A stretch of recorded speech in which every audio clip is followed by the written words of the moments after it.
সুকুমার রায়ের লেখা কবিতা আবোল তাবোল।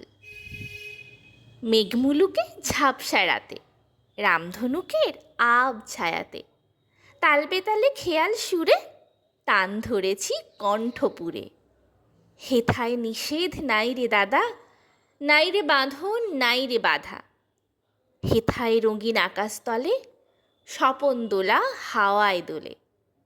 সুরের নেশায় ঝর্ণা ছোটে, আকাশ কুসুম আপনি ফোটে। রাগিয়ে আকাশ রাগিয়ে মন, চমক জাগে ক্ষণে ক্ষণ।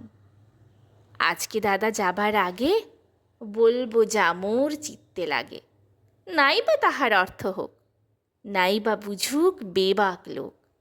আপনাকে আজ আপন হতে ভাসিয়ে দিলাম খেয়াল স্রোতে।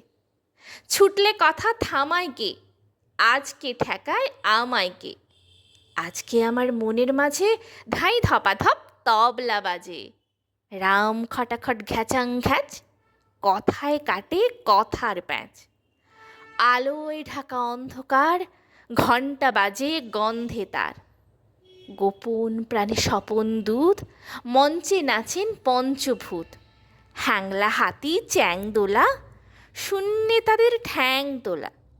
মক্ষীরানী পক্ষীরাজ, দস্যি ছেলে লক্ষ্মী আজ। আদিমকালের চাঁদিম হিম, তোড়ায় বাঁধা ঘোড়ার ডিম। ঘনিয়ে এলো ঘুমের ঘোর, গানের পালা সাঙ্গ মোর। নমস্কার।